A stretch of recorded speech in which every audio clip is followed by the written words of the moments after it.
I'm Dr. Himangi Kadlak. I'm an assistant professor at Dr. Ambedkar Chair at Symbiosis Center for Ambedkar Studies, Pune, Symbiosis International University. So here I'm here to invite you all and welcome you all for this webinar. It is a webinar on educating humanity, and it is a this webinar is a collaboration with the Department of Sociology and Marathi, Hislop College, Nagpur.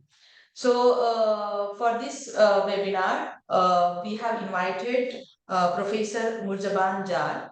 He's a renowned professor. He has written a lot more books. Almost, I think, he has written books. Yeah. So I think 148 books I think he has written and papers. But for brief introduction, I would like to invite our chair professor, Professor Ajay Chaudhary. Sir, please welcome Murzban sir and introduce him for this webinar. Yeah, thank you.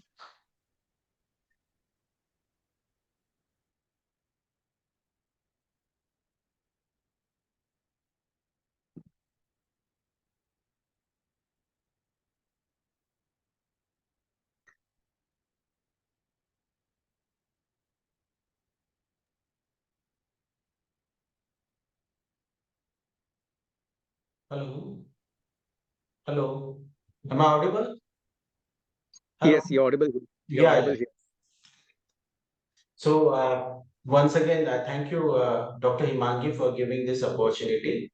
And here, actually, I'm a chair professor. My name is Ajay Chaudhary, and I'm working at Symbiosis Center for Ambedkar Study.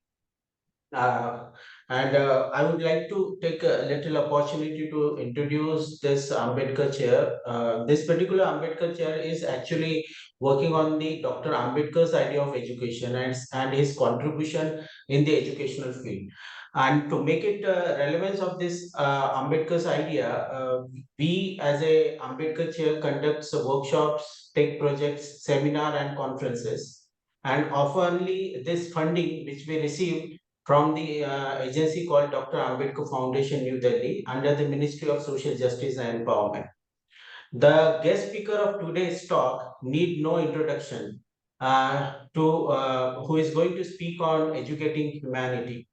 This educating humanity, when we talk about, it is a particular topic which is very close to everyone, because a particular concept of humanity is nothing but in educational term we oftenly see that it is an approach to learn, and it oftenly emphasize on the whole person, and its aim is to develop a lifelong learners. So this is a particular aspect, but being a part of the Ambedkar idea of education and studying them, what I find that education for the Ambedkar is like a fearless. Education makes a person fearless and teach him or her about the unity, and make them aware about their rights and inspire them to struggle for the rights. So when a person gets aware about their rights, definitely they move towards the humanism. So what is education? If we will try to understand it, it is not just to learn and pass on to the next generation in the form of the knowledge, but it doesn't make them human. Actually, when we are acquiring the education and saying that we are becoming human, we cannot call ourselves human until and unless we are not questioning. We are not questioning the existing phenomena, what are the uncomforts are there. If we are not feeling empathy towards needy, or we are not standing for the social justice. So the educated person, if they are not questioning in whole scenario, then we can call it as an educated illiterate and a non-humanistic as well. So by this is a very small aspects. I feel there may be some questions also related to that. about the educating humanity, which is Professor Murzban Jalal sir is going to speak on. So let me take this opportunity to introduce our speaker, Professor Murzban Jalal.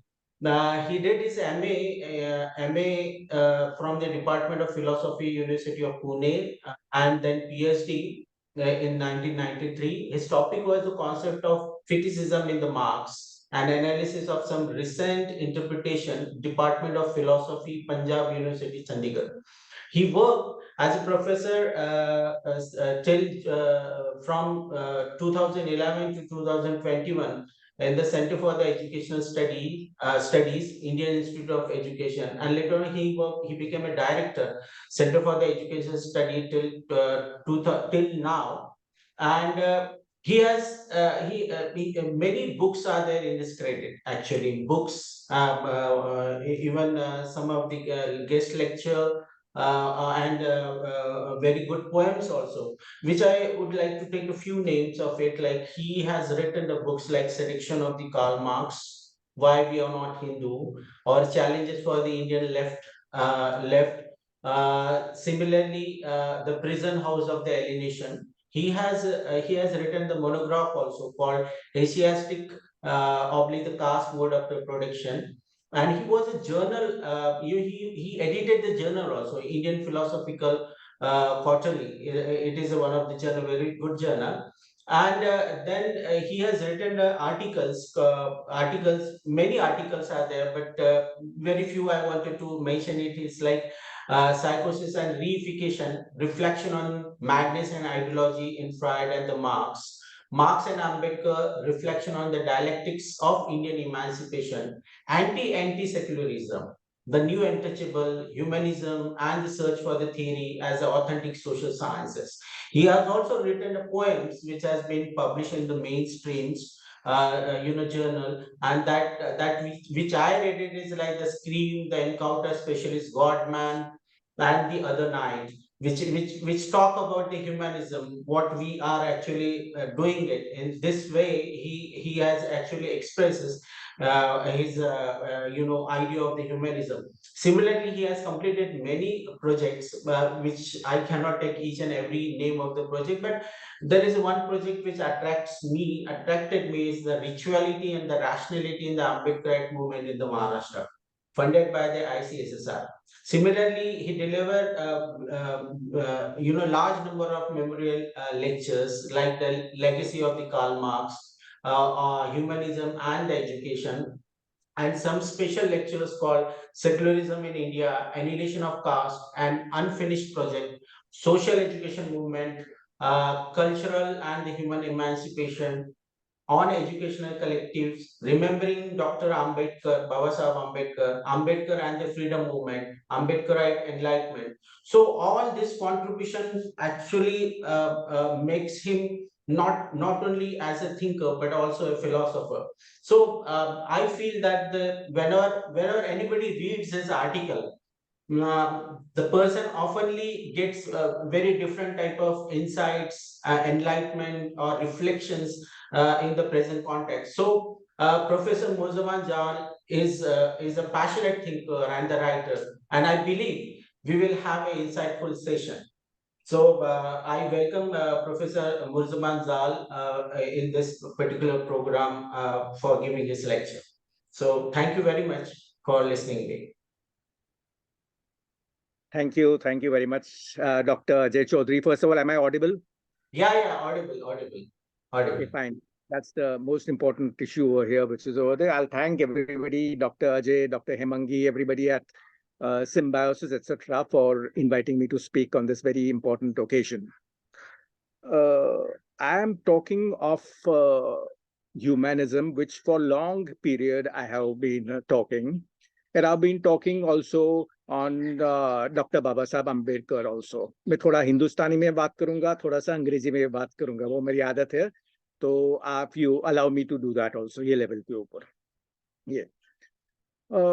Dr. Ambedkar for me is the singularly most important philosopher. मैं बात कर रहा हूँ philosopher, singularly the most important philosopher of the 20th and 21st century. our most important philosophy thinker, political thinker for India. And just 1916 से जब शुरू किया था उसने कास्ट इन इंडिया के ऊपर, जो 1917 में पब्लिश हुई थी, to write till the end, the last published work, Buddha and the Dhamma, and then a lot of works, unpublished works, which have come out. Fortunately, the credit of those Ambedkarites who fought for the Ambedkarite legacy, which is over there, he stands out singularly, mostly important. Now, what is the meaning of matlab kya hai important hai? कि you describe phenomena, you explain phenomena, and through the contradictions of the phenomena existing, हम predict भी कर सकते हैं कि क्या future में होने वाली है. And he had that uncanny ability all the time of predicting the future over here. अभी मैं दो space Althusser, Louis Althusser था, जिसने एक किताब में लेनिन एंड फिलोसफी में बोला था कि मार्क्स की कंट्रीब्यूशन ये था, और किसकी कंट्रीब्यूशन हो जाती है, जो एक विचारधारा में क्रांति करते हैं, रेवोल्यूशन इन थॉट, ये डिस्कवरी होना चाहिए. Then can you be said to be a philosopher and a scientist, not repeating things, which repeat करने के वास्ते वो कोई philosopher नहीं बनता, ना scientist बनते हैं. तो Althusser ने बोला था कि marks discovered a new continent of knowledge, and a new continent of knowledge was history. और Althusser ने बोला था कि दो पहले continent discovery हुई थी, ग्रीक philosophy में और बाद में यूरोप में. एक है मैथमेटिक्स और बाद में हुई फिजिक्स. ये कॉन्टिनेंट ऑफ नॉलेज हो गई थी जो completely open and sweep the whole world. ऐसी बात नहीं कि ये चीज हो जाती है लेवल के ऊपर. Now, for me, Ambedkar is also the person who's opening up a new continent of knowledge for Indian society, in the sense that he's also revaluing of all the values which is over here. अभी बहुत बार जो होते हैं, लोग बोलते हैं कि काफी विचारदार लोग बोलते हैं, like Scott Stroud, कि he's a pragmatist. कोई बोलते हैं कि he's liberal philosopher, Christopher Jaffelock. I doubt it. He's not a pragmatist. He's not a liberal philosopher. He's a philosopher, and all philosophers are revolutionary, and he stands as a revolutionary philosopher and an absolutely and unconditional humanist. ये level के ऊपर. He is a humanist. जो मानवता और इंसान, it's not only moralistic categories which are over there, but specifically ontological and epistemological categories over here. Abhi, there'll be two spaces in which I'm going to talk about, which is over there. एक तो public space बात करते. Why was Dr. Ambedkar always using the public space available to him, whether it was the round table conference or whether parliamentary debates, which is over there? Why was he always using this public space which was over there? And उसमें एक philosophy में हम जाते हैं, और उस पे असर definitely John Dewey के होते हैं. Remember that 1913 to 1916, he's studying at the Columbia University. It's a completely different society which is over there. A completely open society that he finds at Columbia University, and he finds the best possible thinkers. सबसे अच्छे विचारधार लोग होते हैं, economics में है, Edwin सिगलमैन है, बहुत से लोग होते हैं, उनके एक्सपोजर हो जाती है. एक चीज जो बहुत ही इंपॉर्टेंट है कि John Dewey again was an extremely learned person in the sciences, in the hardcore sciences, as well as in philosophy and psychology. And this impact, hardcore sciences, impact of Darwin on philosophy, is one of his works, which Ambedkar read very well. Okay, so he's actually talking about evolution theory and the working of the human mind. That impact is there in Dr. Ambedkar. And obviously his very famous democracy and education. Others also level ke upar hai. So the impact of Hegel is also there. Largely मैंने देखा है कि काफी लोगों जो है, जो doctor Ambedkar के ऊपर बोला है, जो जॉन ड्यूई का असर बोला है, कि सिगलमैन की बोले है, कि फेबियन सोशलिस्ट की बोले है, वो हेगल, फिलोसफी ऑफ हेगल की बात नहीं की, या सोक्रेटिस और प्लेटो की बात नहीं की, ये चीज के ऊपर. And that is extremely important. अभी democracy and education, which obviously Dr. Ambedkar read very well, which is over there.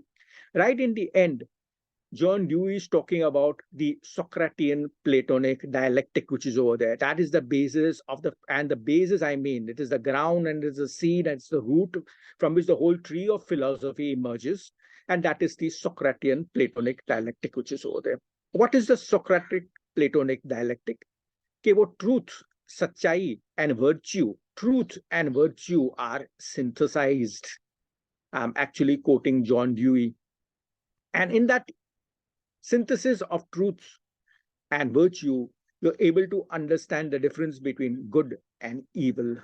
Oh, yeah, good and evil are also central categories. Largely, गलत से बोलते हैं कि सिर्फ theology में हो जाते हैं, but they're very, very central categories in the whole history of philosophy. What is good? And therefore, what is the good society?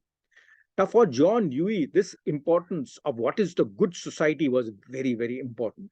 And it was important for Socrates, it was important for Plato, and all of them were also educationists. Remember that they were educators, they had the academies, they had the students, and therefore creating both students and leaders of a good society, which is over there. अभी जो दो site आ जाती है, the two sites, SITES के two terrains हो जाती है, हम अम्बेडकर को पढ़ते हैं तो एक thing is that agora. Agora is that public space where Socrates operated. Public space where debates take place, where friends meet, etc. Or philosophy ka matlab, remember, it is the love of wisdom. This is very, very important. This is a love of wisdom. Love, friend, wisdom, which is over there. This is another category which also the friends of wisdom also. So the philosophers are the friends of wisdom, the comrades of wisdom, which is over there. So to have that associate comradeship, friendship, of brotherhood, of fraternity is absolutely and unconditionally important for Ambedkar. And that is why he keeps on talking about liberty, equality, and fraternity. And then continuously throughout his works, and the absence of liberty, equality, and fraternity. Extremely important. We know all this, that these are central slogans which come at the time of the French Revolution, 1789. And they get universalized when the revolutions are taking place. European anti-feudal, anti-dharmic, जो secular democratic revolutions जो हो जाती है 1840s वगैरह में के ऊपर, liberty, equality and fraternity. And obviously now it is a part of the United Nations वगैरह के ऊपर. Ambedkar sees two sort of sides of operating this. One is he talks about classical Buddhism, which is over there, and he's continuously having a dialogue with classical antiquity also. It's very, very important. He's a modernist, but he's having dialogue with classical antiquity. जो German philosopher है Jürgen Habermas, तो उसने बोला था what is modernity. Modernity is not only something the new which is coming, which obviously नया तो आना ही चाहिए और नया इंसान और इंसानियत के वास्ते है, नया आने के वास्ते, but it's having a dialogue with classical antiquity also. So Dr. Ambedkar is having a dialogue with Buddhism, and in that process, the antagonistic that he says is the whole Vedic and the whole Shastric Hindu parampara, which then he calls Brahminism. What is Brahminism? It is very, very important to understand ye level ke upar, because it's not a psychological critique, it is not a biologistic critique, it is not कि कोई individual कोई गलती करते वगैरह.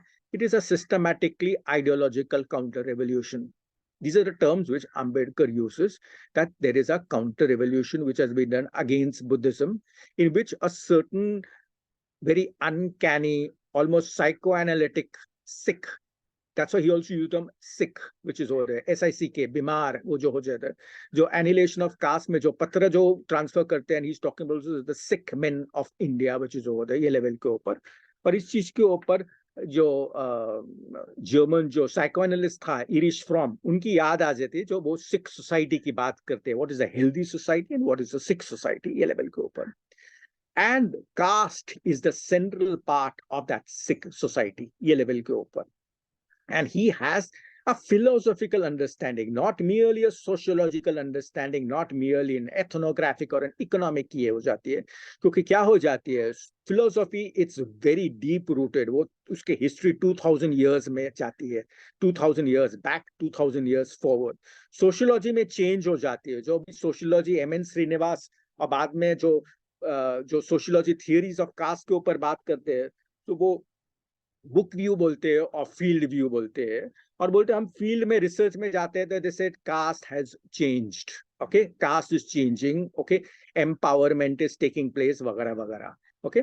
Now this completely dilutes Dr. Ambedkar's philosophical theory of caste which is over there. So therefore what will I mean by saying के उस चीज के ऊपर caste है? Now remember, it is the colonialists also who are talking about caste.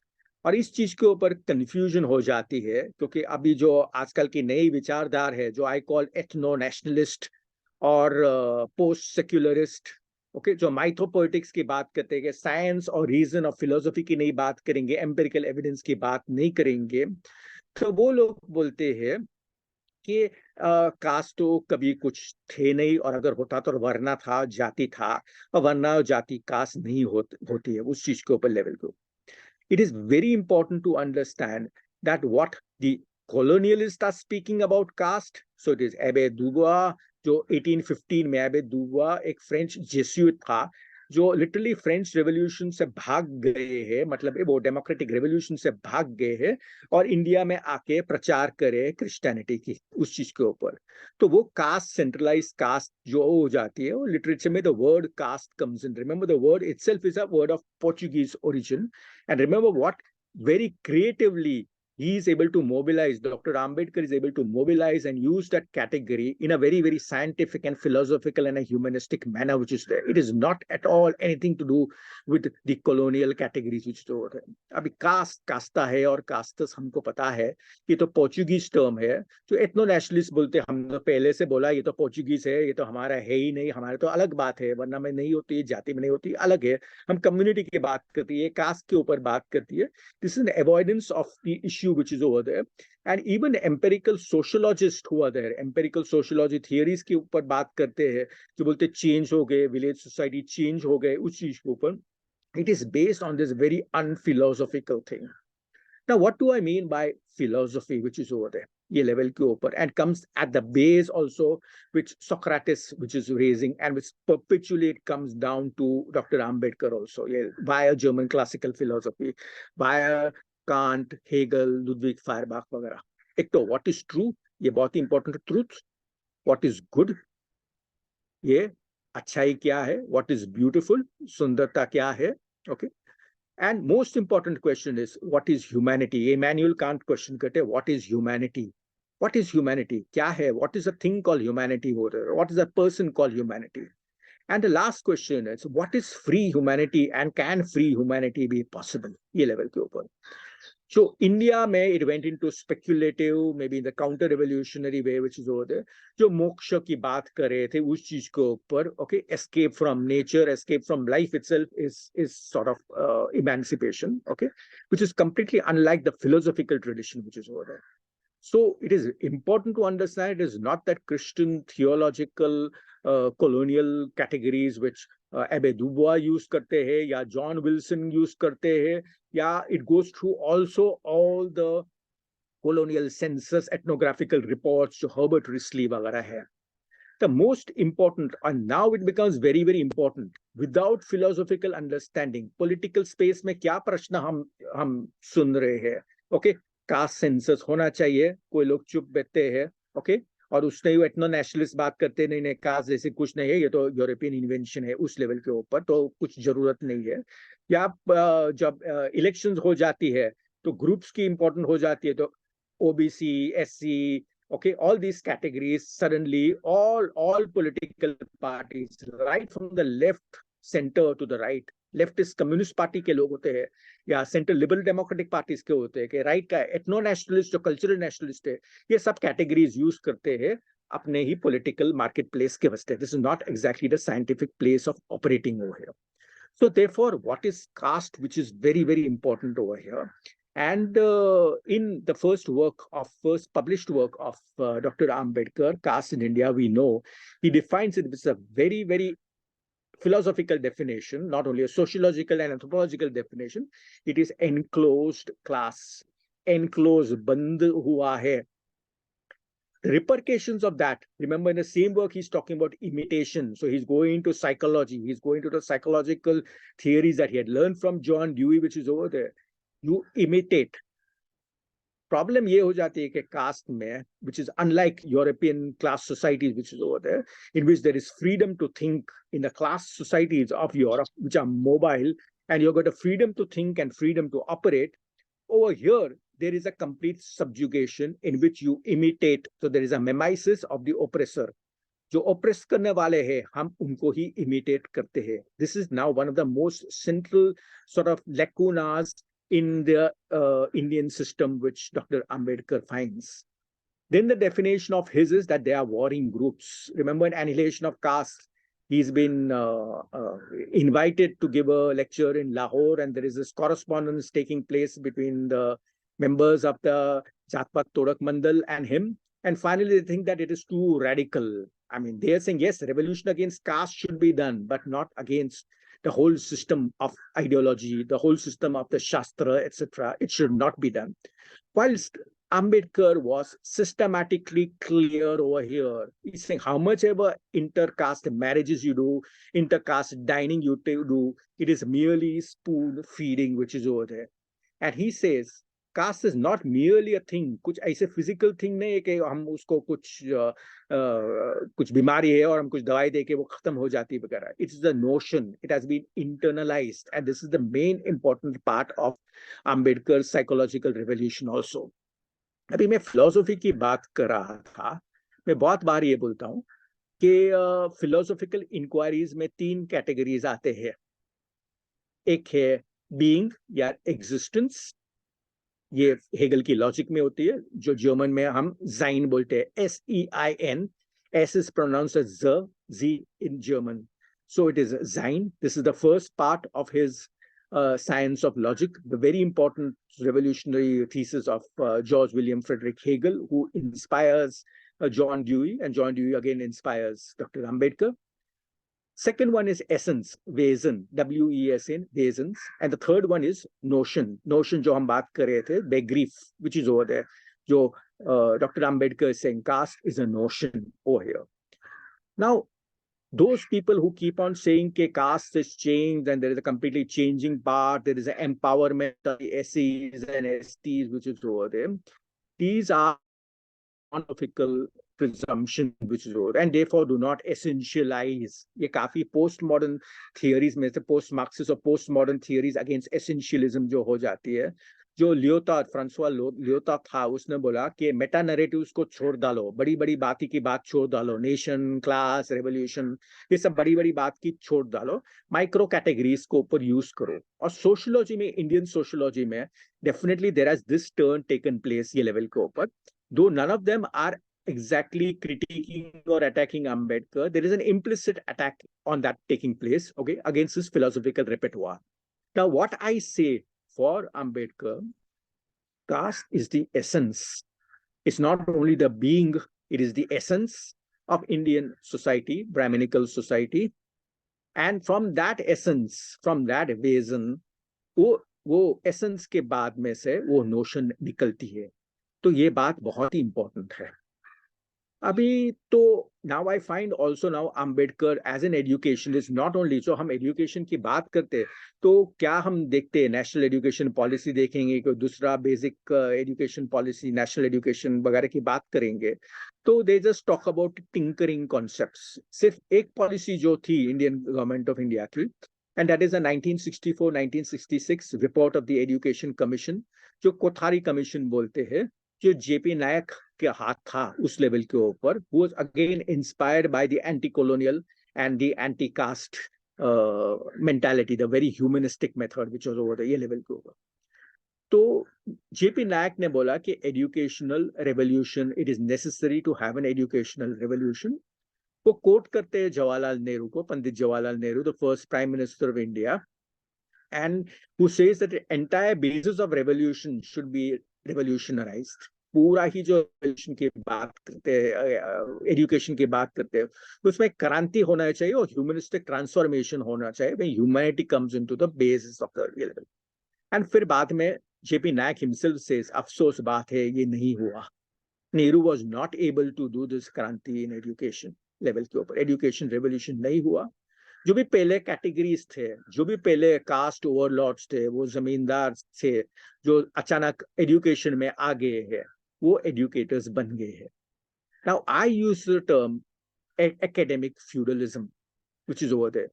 Feudalism जो होते हैं, जो जमींदारी गिरी होते हैं, जो एक जमींदार होता है, उसका गुलाम होता है, सर्फ होता है, उस लेवल के ऊपर वो एजुकेशन सिस्टम में हमारे हो गए कि जो एजुकेटर होता है, वो टीचर होता है, तो वैसे लैंडलॉर्ड के माफिक होता है, हाँ, वो बॉस होता है, और जो स्टूडेंट होता है वो उसके गुलाम होता है ये लेवल के ऊपर. And with in education institutions it is by and large this sort of a framework has worked. It has not been broken off. There have been many small micro revolutions that have taken place. People come out and do this, but largely structured is on this basis ये level के ऊपर. So Ambedkar was seeing this agora, this public space of argument, which is over the philosophical Socratean Platonic argument over here. This is what is the good society, into arguing ke kya hona chahiye, education kya hona chahiye, which is over there. And he defines it as the cultivation of the mind. This is very, very important. It's not skill development, it is not reading and writing, which is over there.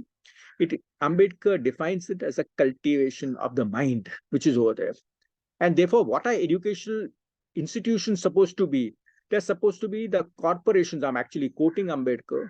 The corporations of scholars, the union of scholars, the cooperation of scholars and other corporations of administrators, which is over there. इस level के ऊपर scholars साथ में आ जाके free space में operate करते हैं अपने विचारधार बनाने के वास्ते कि good society क्या है, what is a good society, and obviously the good society is non-patriarchal, secular, democratic, humanistic, casteless, classless society, जो Dr. Ambedkar continuously talked about over here. अभी एक जो पिक्चर जो होती है कास्ट लेवल के ऊपर एनक्लोज क्लास वगैरह, उसकी जो फिलोसॉफिकल अंडरस्टैंडिंग जो है, जो पिक्चराइजेशन है which is over there, it's almost an existentialist picturization which Dr. Ambedkar is putting. Caste, and I've used the term prison house of caste. थोड़े 3-4 साल पहले मैंने किताब लिखी थी प्रिजन हाउस ऑफ एलियनेशन. एक जेल खाना है, एक कैदी खाना है जहां हम सब बंद है. Now this कैदी खाना also appears in, as I'm talking about, refer also to philosophy, refer also to the silent references that Dr. Ambedkar is doing on Plato's Republic. तो हमको पता है कि बुक 7 में काफी कुछ फिलोसॉफी की हम लेक्चरों में हमने सुना होगा कि बुक 7 में जो डायलॉग जो तो ग्राकुना और सैक्रोटिस, ग्राकुना प्लेटो की बड़े भाई है, और जो नॉलेज की बात करते हैं, what is the enlightened nature of a person, I'm literally quoting Plato, and what is the unenlightened person which is over there, unenlightened person and the enlightened person which is over there. तो अनएनलाइटेंड person जो ज्यादा जो हमारे जो education system में जो है हम अनएनलाइटेंड है, वो क्या है? तो प्लेटो की पिक्चर ये जो हो जाती है, जो एलिगोरी ऑफ द केव है, cave actually is incorrect. The term which Plato using is underground then. जमीन में हम सब दबे हुए सब लोग हैं. We are all tied up with chains. पांव और नेक, गर्दन और पांव के ऊपर चेन है, हम हिल नहीं सकते, ना हम पीछे दे सकते हैं. And we are at the back of the hole. Upper hole is there, and behind that there is a fire, which is over there. अभी दो चीज हो जाती है, पपेट प्लेयर्स आ जाते हैं और वो अपने पपेट्स जो होते हैं ना, वो हम दिखाते हैं जानवरों, अलग अलग वेसल वगैरह वगैरह. लोग शैडो देखते हैं, शैडो देखते हैं, और फिर हम खुद हमारे शैडो देखते हैं. So what Plato is talking about over here is knowledge is not seeking shadows. Knowledge is something which is challenging. Knowledge is something which is revolutionary. हमको हमारे चेन्स को तोड़ना पड़ेगा उस लेवल के ऊपर, दोनों पांव के ऊपर बंदी. फिर हमको बाहर जाना पड़ेगा, जो आसान नहीं है, क्योंकि हम बचपन से हम वो अंडरग्राउंड डेन में रहे हैं, हम वो प्रिजन हाउस में रहे हैं. तो बाहर हम सन को भी देखने की कोशिश करेंगे तो हम अंधे हो सकते हैं. So it is dangerous also acquiring knowledge. We can become blind. Now, this is the metaphor of the cave, which is over there, or the underground den, which is over there. Knowledge is not possible. We have to move out from the den in order to get knowledge. Now, how do I locate Dr. Ambedkar's terms of caste? Is first, I myself will talk about caste is how I've understood it. Okay. It is a system of enclosed class, warring groups, in which there is a gradation of people, is continuously gradation of ranking, upper, niche, based on the totem. It is not based on intelligence. The gradation is not based on human qualities. It is based on your birth, solely ke aap kaun si jati. When I'm now using term, I don't see only mere caste. ऐसे cast clan जो है, cast और clan एक violent situation जो हो जाती है कि सिर्फ कम्युनिटी नहीं है इस लेवल के ऊपर, एक क्लैनिशनेस हो जाती है, उसमें एक एक वायलेंस जो छुपी हुई है, वायलेंस जो हो जाती है ये लेवल के ऊपर. So the first definition of mine of caste is that is this alienating, cutting off people from one another. It is based on the totem of purity and the taboo of pollution. Pure होता है, मैं अच्छा सा हूँ, मैं सवर्णा का हूँ, मैं प्योर हूँ. दूसरा गंध है, वो अछूत है. Pollution which is over there, ये लेवल के ऊपर हायरार्की है, ग्रेडेशन हो जाती है. इट्स ग्रेडेड इनइक्वालिटी जो बहुत बार continuously is talking about. It is graded inequality, and this is the singularly the most important thing that educationists and everybody else who are fighting for humanity and humanism जो India में जो recognize करते हैं. It's not merely inequality, it is graded inequality.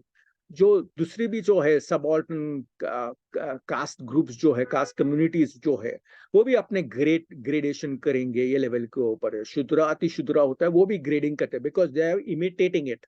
They're imitating the whole system of Jativad has been internalized. It's not merely giving consent, it has been internalized. And this is the whole question of then Ambedkar's psychoanalysis भी take place. Unconscious में घुसी हुई है. मैं subaltern जाति में हूँ, मैं गुलाम हूँ, मगर मैं सब कुछ rules and the terms and the conditions and whole philosophy and ideology, I've internalized it and I practice it. I don't get anything out of it, but yet I practice it, which is over there. And very, very beautiful practice it, which is over there. Therefore, Ambedkar is also talk about a revolution जो पूरी क्रांति करना चाहिए और वो शास्त्रों को post शास्त्रिक society बनाना चाहिए ये लेवल के ऊपर, based on humanity, based on liberty, equality and fraternity. Now, the three things in which I am seeing, which is over here going to be very, very important, and not merely that what I call the technologies of caste, which is over there, ये level के ऊपर, in which management of caste होता है, तो politicians करते हैं, left में भी करते हैं. अभी सीपीएम की जो है, CPIM communist party of India Marxist की जो इलेक्शन मैनिफेस्टो जो निकली थी, उसने बोला प्राइवेट सेक्टर में रिजर्वेशन होनी चाहिए. Okay, now all that seem very very fine. There is nothing of Ambedkar which they have been doing, because manifestos are meant to educate people. This is a chance of educating people. So they have not been able to bother about educating, just merely technology ये करते हैं उस चीज को, इतना percentage हम ये करेंगे, इतना परसेंटेज ये लेवल के ऊपर, and therefore you are missing out the complete woods for the trees. हम पूरा जो बड़ी चीज हो जाती है हम मिस करते हैं और छोटे छोटे चीज हम देखते रहते हैं ये लेवल के ऊपर. So this first one is cutting off based on the totem of purity and taboo of pollution, grade inequality, ascending grade which is over there. ऊपर जाते हैं तो reverence हो जाती है. बहुत बार Dr. Ambedkar said ascending grade of reverence, okay, and descending scale of contempt. नीचे जाते हैं तो हम नफरत करते हैं. तो या तो होता है हम पूजा करते हैं ऊपर जातियों का, और नीचे जाते हैं तो हम उनको कंटेम्प्ट करते हैं, नफरत करते हैं. And therefore there is also an inward culture of hatred also which has come over here, which again Ambedkar keeps on saying it, and he's right, because he's going to the philosophical roots of it. He's not merely going to the sociological and the ethnographical issues which is over there. The second thing in which, this is my thing, it is not race. Ambedkar said it very, very important, because Herbert Risley, which is over here, Herbert Risley, जो 1901 census में, who's basically the main person who's articulated in 1901 ये है, जहाँ caste comes in, which is over there. He's talking about, literally quoting him, the race basis of caste. Okay, that somebody is a Turco, somebody is a Dravidian, someone is an Indo-Iranian, वगैरह वगैरह. And then he's trying to define it in terms of physiological cranium, जो eugenics वगैरह जो हो जाती है, जो biologism की बात करते हैं, जो pseudo science जो develop हुई थी, जो नाजी जर्मनी ने भी यूज किया था कि the German Aryans come from pure blood, ये लेवल के ऊपर. So biologistic thing, no verification of it. Jews are the unclean people which are the Semitic which is over there, and therefore they need to be destroyed, ये level. So race basis of caste नहीं है, but अफसोस बात है कि India में जो cast जातिवाद जो डेवलप हुई, there is also based on a racial hatred also. उनका खून खराब है, उनका जाति जमात खराब है. आप उसके पास मत जाओ, आप कुछ भी नहीं कर सकते, एजुकेशन दे के आप कुछ भी नहीं कर सकते, वैसे ही बर्ताव करने का है. So there is a racial basis of that which is over there. There is a third thing which I find in which doctor Ambedkar was silently referring it, silently वो रिफर कर रहे थे, in which I am talking about caste also as the neurosis and साइकोसिस of Indian society. अभी आपको पता है neurosis and साइकोसिस ये साइकोलॉजी की टर्म्स है, ज्यादा सिगमंड फ्रॉइड के टर्म्स है। और न्यूरोसिस का मतलब है eternal recurrence of the self same trauma. Okay, मुझे कुछ ट्रॉमा हुई, ओके, मैं क्लिनिक डॉक्टर के पास जाता हूँ, मैं क्योर हो जाता हूँ और थोड़ा टाइम के वापस वही ट्रॉमा आ जाती है। So that is neurosis, the repetition, repeat हो जाती है। और इस चीज के ऊपर एनिलेशन ऑफ कास्ट में भी in the beginning only he is talking about how the English etc fought when the bloody wars which is over there, but the descendants have forgotten everything, they don't remember those wars which is over here. मगर हमारा जो हो जाती है, that's why also he's talking about ghost of Manu, like a disembodied spirit is haunting us. Manu का भूत हम कितने भी मारने की कोशिश करते हैं वो हमारे अंदर हो गए और हमको ऊपर पीछे कर रहे हैं ये लेवल के ऊपर। तो one is neurosis, that is the भूत हमारे पीछे ही आ जाते हैं, कितने हम निकालने की कोशिश करते हैं वो भूत आ जाते हैं, और अफसोस बात है हम इमिटेट करने चाहते हैं मनु के भूत को। साइकोसिस का मतलब है withdrawal from reality which is होता है। This is very very important, withdrawal from reality, कि हमको रियलिटी को कुछ पता नहीं, हम डुप्लीकेट रियलिटी में रह जाते हैं ये लेवल को। Now, caste has become this form of threefold, therefore, structure which I talked about, the gradational system, which is over the warring gangs, racism, and a type of mental disease. Yeah. There is another thing in which the trap which is over there is Ambedkar is talking about.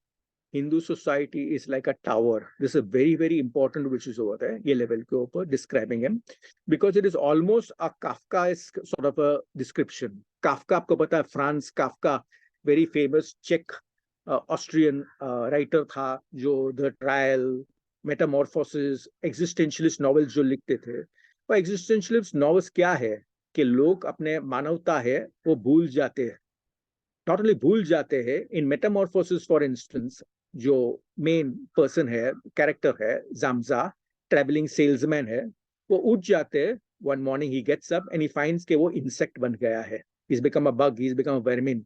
कितना भी कोशिश करते हैं तो metamorphosis is been transform from a human being to an insect, ये level के ऊपर, इस चीज के ऊपर बोला है। मैं बोलता हूँ कि कास्ट में हमारे ये सब चीज में सेम मेटामॉर्फोसिस हो जाती है। Second level which is in the castle which is over there, कि एक ब्यूरोक्रेसी जो हो जाती है, साइलेंट ब्यूरोक्रेसी, एक कासल में, एक महल में रह के हमको साइलेंट ब्यूरोक्रेसी हमारे ऊपर राज करते, हमको पता नहीं, हम कोशिश करते ब्यूरोक्रेसी में घुसने के वास्ते मगर हम जा ही नहीं सकते। And the other one is the trial, कि एक दिन वो रस्ते के ऊपर, एक सेंट्रल कैरेक्टर जोसेफ के रस्ते के ऊपर जाता है और अचानक लोग पकड़ के उसको अंदर गिरफ्तार कर देते, उसको पता नहीं है। Now he is saying it is like a tower. This is very important. Okay, this is his philosophical understanding, not the sociological and ethnographical understanding of caste. It is like a tower with many stories, without staircase and without an entrance. The story in which you are born, you are condemned to die on that same story which is over there. आप वही जो प्लेटो की underground Dane में अभी गए हो, आपको escape करने का, therefore there is no escape. Philosophy of Hinduism में बोलते हैं there is no escape, you are trapped. Now this is the uniqueness, and I think that this is very very important of understanding the uniqueness of what Ambedkar is talking about, that he's found out the central, and therefore you cannot confuse him with other thinkers also, ये level के ऊपर। yeah, it is not like the European societies के class हो जाती है, and European modernity हो जाती है, मार्केट सिस्टम हो जाती है, पार्लियामेंट्री सिस्टम हो जाती है, एंड वो डेवलपमेंट हो जाती है। He is saying that that tower yet stage, we can not get out, we need a philosophical revolution which Plato is talking about.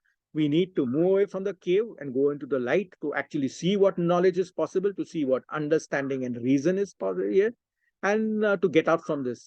Yeah. And again, that he's talking about a gradation, level group. So the being trapped in the tower is of great importance. And therefore, what is going to be education? So you educate, obviously we all very well know, educate, organize, agitate. And education was a central part which Fule talked about. Education does not mean only reading and writing. Yes, reading and writing is actually where you're opening up yourself to the world. We are moving away from that underground den cave of seeing your own shadows to going and seeing the beautiful world. Yeah. But it is that cultivation of mind which is over there, and cultivation of the mind from which one moves from the brute character I am literally coating doctor Ambedkar, brute character जो है, जानवर का character से हम इंसान बनते हैं, how to become human is the part of the cultivation of humanity. And in this sense, I think that almost everybody from the left, the liberal Democrats, and the rightists have not understood that. एक चीज के ऊपर, एक तो ज्यादा जो intellectuals जो रहे हैं, without doubt they have been a part of what I call OM, OM is official Marxist, OM, okay, जो understand caste as a remnant of feudal society. ये दीदी कोसंबी की बात करिए, and remember they are very well educated people, don't underestimate D D Kosambi और R S Sharma और Irfan Habib, but they are missing out what the essence of what Ambedkar the philosophy caught, which is over. So it is a remnant of feudal society. There is feudalism from above, there is feudalism, but there is a feudalism which is over there, which then R.S. Sharma centralizes in his book Indian Feudalism, which is over there. So Brahminism is a part of Indian feudalism, ये level के ऊपर. तो feudalism खत्म हो गया तो ये भी खत्म हो जाएगा. अभी सिर्फ सुपर स्ट्रक्चर रह गए, हम ऑटोमेटिकली ट्रांसफॉर्म कर देंगे, नहीं तो some sort of a post modern inclusion कर देंगे ये लेवल के ऊपर. दलित्स, एससीज वगैरह भी आ जाएंगे. तो इसीलिए वो सीपीएम का मैनिफेस्टो में आ जाती है कि हम सिर्फ टिंकरिंग अराउंड करेंगे. It is no tinkering around, remember we can not tinker around with in this philosophy which is ये लेवल के ऊपर. So this is the part of ये. स्ट्रेंजली, ओके, कार्ल मार्क्स ने खुद बोला था कि इंडिया में कभी फ्यूडलिज्म रहे नहीं थे. एंड इस चीज के ऊपर मार्क्स और अंबेडकर में, Marx, I am talking about Marx the thinker, not the Marxist, ये लेवल के ऊपर Marx the thinker and Ambedkar के बीच में डायलॉग हो जाते हैं. And remember Ambedkar was always having a dialogue with Marx, ये लेवल के ऊपर साइलेंट डायलॉग विथ मार्क्स उस चीज के ऊपर. So Marx is talking about there is what he calls the Asiatic mode of production. मैं बोलता हूँ इंडिया में Indic variation of the Asiatic mode of production जो हो जाती है ये लेवल के ऊपर. And caste is, I am quoting Karl Marx, 1853 की ब्रिटिश रूल इन इंडिया में है, caste is the central foundation of oriental despotism. Asia में, इंडिया में की गुलामीगिरी की जो है वो कास्ट मूल कारण है. And it is a Brahminical overlord and Brahminism in that sense, which is the cause of the problem. This is what Karl Marx is saying, 11 के ऊपर.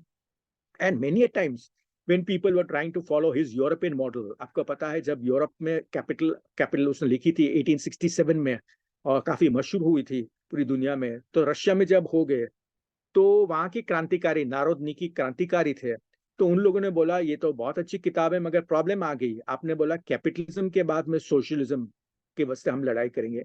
यहाँ तो कैपिटलिज्म तो है नहीं मगर लड़ाई तो हमारी चालू है उस चीज के ऊपर, और तो लाइफ एंड डेथ स्ट्रगल है. ऐसी बात नहीं कि साइलेंट है, क्योंकि वहां तो सेंसरशिप है, वहां तो गुलामगिरी है उस चीज के ऊपर, रशियन डिस्पोटिज्म है, ग्रेट रशियन शोविनिज्म है, जो दूसरे जो नेशनलिटीज यूक्रेन, जॉर्जिया वगैरह के ऊपर गुलामीगिरी करते हैं. तो क्रांति कैसे करेंगे उस लेवल के ऊपर. और बाद में ये 1877 की बात, 1877-78 की बात है, और बाद में एक वेरा जैशुलिच नाम की वही सेम नारोडनिकी मूवमेंट में है उस चीज के ऊपर, रूस की क्रांतिकारी जो है, तो वो कार्ल मार्क्स को लिखते हैं. और कार्ल मार्क्स दोनों बात बोलते हैं उनको, जो ड्राफ्ट लेटर्स बोलते हैं टू वेरा जैशुलिच, 1877 लेटर में बात करते हैं कि मैंने बात किया, मैं यूरोप में बात किया जो क्लासिकल ग्राउंड इंग्लैंड में है, आप वो मॉडल निकाल के थोकने के वास्ते मत करो पूरी दुनिया में, ये गलत हो जाएगा. ये कोई मास्टर चाबी नहीं है जो मैंने बनाई जो सब लॉक में और सब दरवाजा आप खोल सकेंगे, बहुत गलत है.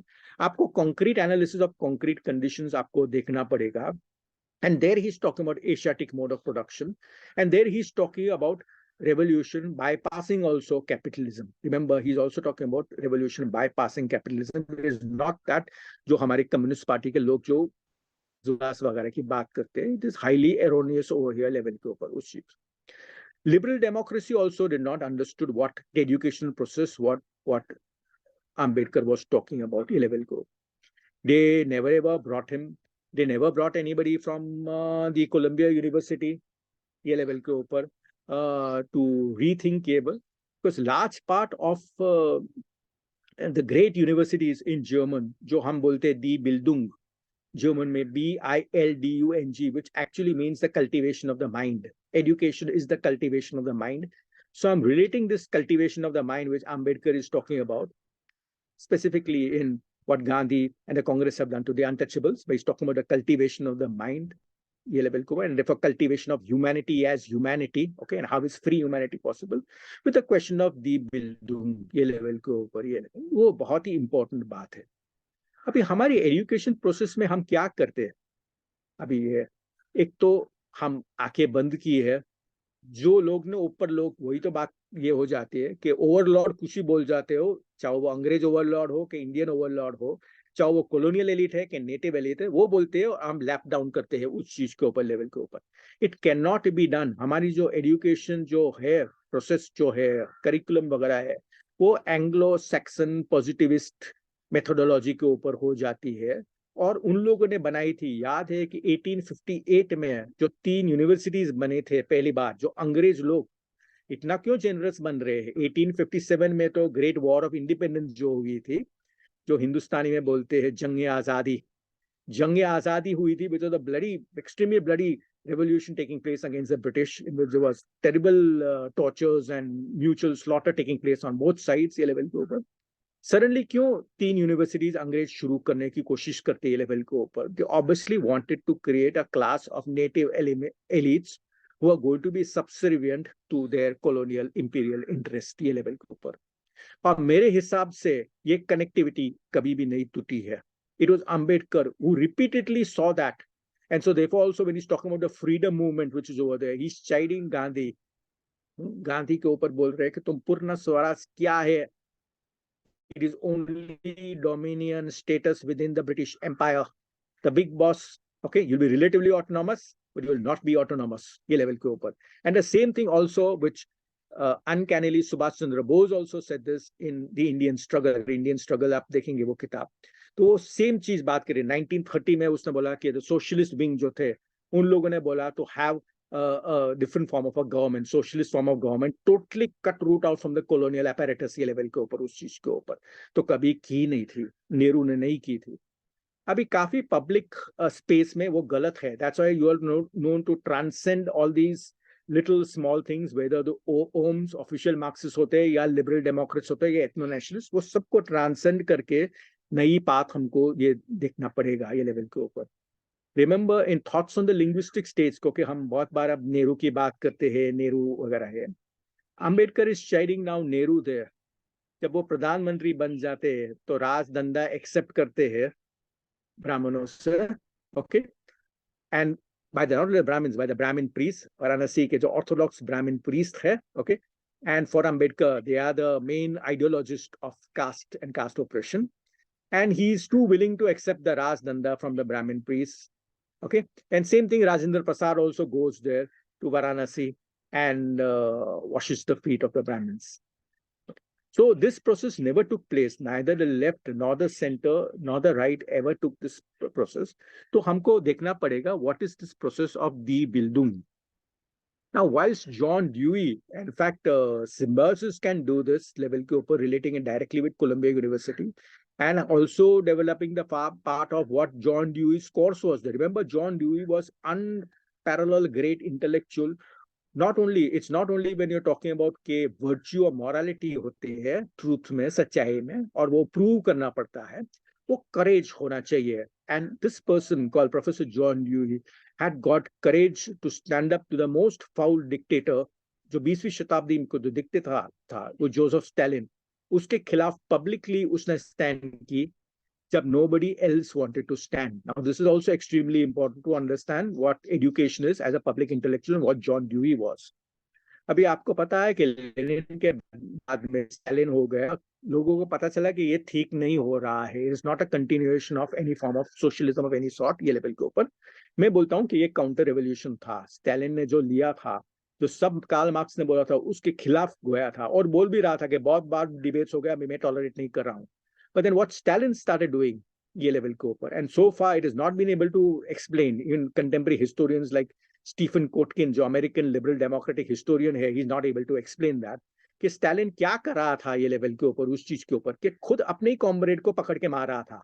Not one or two, all his comrades, all those comrades who made the revolution, Stalin was completely massacring them. तो लियोन ट्रॉट्स्की तब मेक्सिको में था, और तब John Dewey came to the aid of Leon Trotsky, and there's what is called the case of Leon Trotsky, in which Stalin was exposed as being a completely liar dictator, which is over there.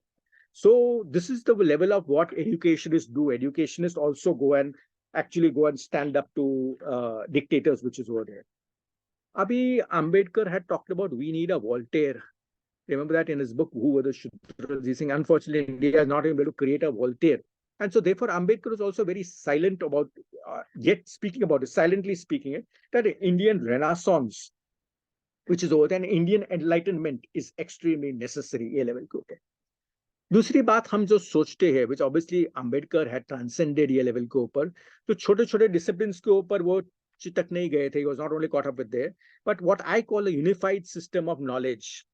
अभी क्या हो रहा है हमारे knowledge systems में उस चीज के ऊपर, and maybe Symbiosis also should need to experiment with this ये level के ऊपर, कि first of all natural science and social science are completely split from one another, कुछ dialogue भी नहीं होते हैं, और natural science में physics chemistry वगैरह भी टूट जाती है, वो भी dialogue नहीं हो जाती है.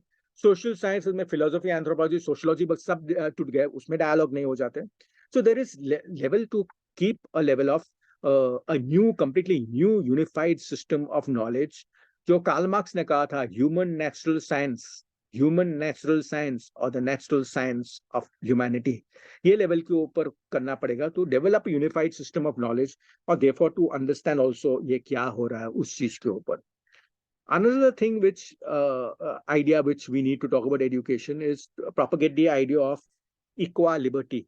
Equal liberty is a concept from French sociology. जो 18 वाली बार जो है लुई एल्थ्यूजर का एकेडमिक कलीग था, he used the term equal liberty, where equality and liberty are completely synthesized to one other level. Another thing which I talked about, that Ambedkar has got to be seen as a philosopher. He cannot be seen as merely sociologist or ethnographic thinker. He has got to be seen as a philosopher, as Socrates was, as Plato was, and the whole idea coming through Fichte, Kant, Hegel, Ludwig Feuerbach, Marx, to contemporary philosophical thinking, Slavoj Zizek, etc. And this is what it is extremely important over here. Clear thinking is extremely necessary. Because in that enclosed caste which is over there, we have an enclosed mind which is over there. And the enclosed mind is not only going to do that. Abhi, politically now, whatever, as I told you, he predicts also something. It is not merely that it is caste which is over there, ye level ke upar. It is the figure of the Superman, jo German mein Obermensch hote hai, okay, which he's saying that the gospel of the Superman, okay, teaches that what is right for the Superman, okay, is the only thing which is called morally right and morally good. There cannot be, okay, within the given system of caste logic and the caste shastric logic which is over there, system which you can call morally good and morally right which is over there. It is only which is done according to the duty or the morality of that given caste structure which is over there, level ke upar. Remember, I'm quoting now Ambedkar over here, and he's quoting Manu. Brahman, be ignorant or learned is a great divinity. I can see the values which are there inherent in the system over here. That he's unlearned, okay, he may have the best or worst sort of morality level go upper, but he's a divinity, he's a god, he's a Superman, which is over there. Now, the other thing which is extremely important is the question, and I'll be then stopping over here, is the question of secularism, the constitution and secularism, etc. And how Ambedkar as a philosopher is able to go also beyond these demands of caste censors, no caste censors. Remember, these are public figures, political parties which are raising it for the political convenience. All of them are raising for the political convenience. They want to know which is over there. It was, in fact, Bernard Cohen also warned that the caste census taken as it is going to be a colonial tool for rule. So therefore, the divide and the rule, and therefore the absence of liberty, equality, and fraternity will be an inherent part of the colonial census. So what is this knowing which is going to be post-colonial and post-caste which is over there? Now, what is the meaning of secularism which is over there? This is very, very important over here. Because very recent now, the public figures, maybe a month back, it is the governor of Tamil Nadu saying that secularism is a Western concept, we don't need it. Some people said, okay, parliamentary democracy is also Western concept, TV is also Western concept, schools and universities are also Western concepts, close down everything. Some people can say also the Rafale fire jets that we are getting in from France, etc. also are also Western concepts. So go this thing also which is over there. Now, Dr. Ambedkar had talked about his own version of secularism because this is what comes in the constitution में नहीं लिखा है तो उसका मतलब है constitution silently धार्मिक constitution था ये level के ऊपर. Now this is again trying to see the word, okay, and trying to see the spirit behind the constitution. Ambedkar himself talked about, I'm quoting, the process of secularization is not only welcomed by making scientists for making civilization possible. Okay, it is what is taught in theology is completely unnecessary and is necessary of the chopping of its wild growth. It's a welcome process. Theology का wild growth हो रहा है, वो welcome process हो रहा है. पर एक चीज जो है कि उनकी सेक्युलरिज्म जो हो जाती है वो एंटी कास्ट के साथ रिलेटेड हो जाती है ये लेवल के ऊपर. हम western concept of मियर separation of religion and politics जो लिबरल डेमोक्रेट्स या लेफ्टिस्ट बात करते हैं उसमें नहीं हो सकती है ये लेवल के ऊपर, because you are actually helping the anti secularist उस लेवल के ऊपर. His secularism was the enlightenment. His secularism was meant of humanity as humanity. His secularism का मतलब actually worldly है. Secularism does not mean separation. It's a technology, is the separation of religion from politics. Secularism जो German में Weltliche है, which is over there, it means worldly. It means de-ritualization. It means de-religioization. Doesn't mean the separation of religion and politics ये level के ऊपर. But in fact, and he is also against the idea of equality of all religions.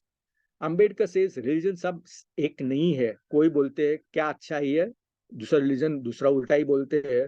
कोई बोलते हैं भाईचारा अच्छा है, कोई बोलते हैं जाति और अछूतता अच्छा होता है. ओके, एंड उसने बोला अभी रिलीजन बहुत ही इंपॉर्टेंट बात है जो डॉक्टर अंबेडकर बोलते हैं कि religion has become an ancestorial property. ये हमारे बाप के जागीर है जो रिलीजन है, ये हो जाती है. So it was not religion in the abstract के ऊपर बात करते हैं ये लेवल के ऊपर, but the sense of superiority, जो consciousness हो जाती है, जो education हो जाती है, consciousness, again I'm quoting Dr. Ambedkar, that there are millions of untouchables below me. I am great because of millions of untouchables below me ये level के ऊपर. तो इस बात के ऊपर ये हो जाती है. And so therefore the necessity of understanding, don't keep on taking borrowed categories, take original categories, take what is developing a good classless, casteless, non-misogynic society level ke upar. On the constitution again, is the constitution great? Earlier it was some forms of the left were saying, okay, no, this is a colonial constitution and therefore the Republic of Caste is coming. Why was the annihilation of caste not done? These are important questions over here, but they are dangerous questions also because they're being raised now by ethno-nationalists over here. There is a logic in जो Hegel के dialectics में of हेबुंग बोलते हैं, transcendence ये हो जाती है. He said nothing in reality, in philosophy में कुछ भी हम फेक नहीं देते. Philosophers are all great people. You don't throw them away. Okay? You correct them, you improve them, you improvise it, you lift it up at a higher level of existence, okay, for new generations. This is the principle of Aufhebung, transcendence, supersession, sublation in Hegel's science of logic. The same logic should be over here in the understanding the Indian constitution, which obviously all libertarians which are over there, the fighters of liberty, even jurists like Fali Nariman, who saw then this thing, what is happening over here, was trying to bypass the constitution, where he fundamentally said the fundamental rights of people are absolutely and unconditional importance. It cannot be given to any biological or sociological group, be it that it was Sir B.N. Rao, okay, who as the advisor was drafting the constitution, etc. This stays it. We need to improvise it, which is over there, but improvise it in a larger part of understanding Dr. Ambedkar in terms of his collected works, which is over there, the philosophy of Hinduism, Buddha and his Dhamma, in a real humanistic sense, which is over there. And relating also that with states and minorities, where he's talking about the importance of socialism. Remember that Ambedkar was not only a secularist humanist, but he was also a hardcore socialist, which obviously he learned from his teachers at Columbia University, level group. He said that the spirit of the constitution is a zeitgeist. So zeitgeist bolte hai, spirit of the times. Principles of the constitution are views of the present generation and the views of the constituent assembly, which is over there. The succeeding generation will have to learn how to develop, how to be creative, etc.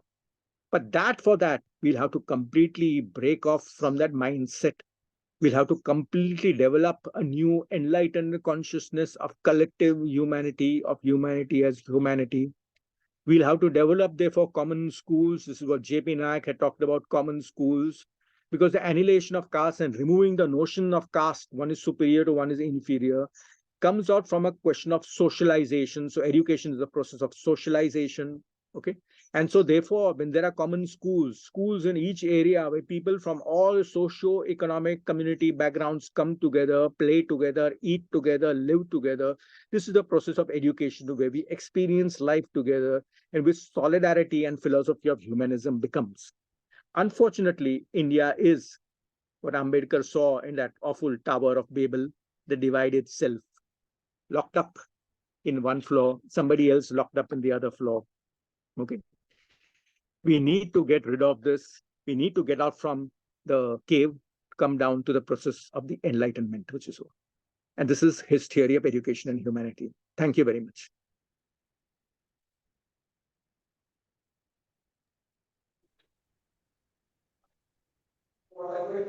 Thank you, sir. It was really enlightening kind of session, and really engrossed with a lot more kind of thinkers and thoughts. And I think we need to have a series of such talks from the Professor Jan sir. And now there is open question and answer kind of session. So anybody who would like to ask any question, they can type. And then we will take only few questions or few kind of comments. Yeah.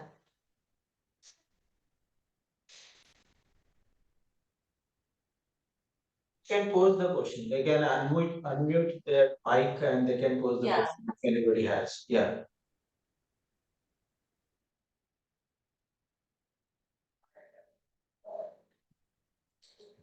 May I ask a question? Yes, sir. Oh, thank you, Murzban. I am seeing you after a long time. When I came to your institute in Pune, where you organized a seminar, I think it is more than 15 years back. So, to listening to you on Ambedkar was rather very much beneficial to me. You have given a very comprehensive picture of Ambedkar's analysis of the caste. I only seek 2-3 clarifications and then a question. First of all, when you are talking about, we all know about Ambedkar's insight about graded inequality. That is wonderful. That is great insight. But when you are combining your analysis with Ambedkar's analysis, when you are saying that there is some influence of race is also there, that need to be clarified further. And again, when you talk about sick society and talk about neurosis and another disease, psychosis, how can a disease, a psychological disease of individuals, be taken to understand the state of society historically? This is another clarification I seek. And my question is that, okay, education is all right, and you have been associated with education and for humanizing people. But the question is the way Indian politics is taking place. Can you imagine in this caste politics any possibility of future annihilation of the caste? And one more question that is coming to my mind is can Gandhi and Ambedkar be combined to humanize our Indian society? Thank you. Yeah, Alok, thank you very much. I didn't, your one word slipped off. Influence of who on Ambedkar, you were saying? Alok. I am saying that you are talking about race, the influence of racism. That's a race. And Okay. on the one hand, you are saying that caste is not race, but still you are saying that there is some sort of racism in caste. This is somewhat problematic. Okay, okay, fine, fine. Yeah, yeah. Uh, First of all, there is nothing called race anywhere which is over there. This is a probably 18th century, 19th century creation, which obviously everyone took it. Racism is a completely different issue. Racism is a sort of a imaginary, right-wing, violent idea of trying to stereotype people and trying to see who's there's only one species, Gatumswesen, to borrow out from Ludwig Feuerbach and the Young Marx, and that is humanity. There are no various races, and there's no Arab race, and there's no Indian race, and there's no Turco race, and there's no black race. Caste is not race, obviously, is Ambedkar is talking about, is his critique, silent critique of Herbert Risley. He's not talking about, because Herbert Risley is continuously talking about caste as race.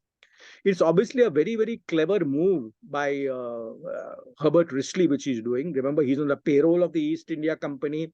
He's sorry, of the British government. Earlier, people were right from William Jones, etc., on the payroll of the East India Company. He's on the payroll of the British government. So he's an agent of the British government. And William Jones, remember, had talked of uh, the Indo-Iranian and the Indo-European languages, which is over there is a brotherhood and a sisterhood of all the languages, Sanskrit, Roman, Greek, Persian, etc. That sounds all very fine.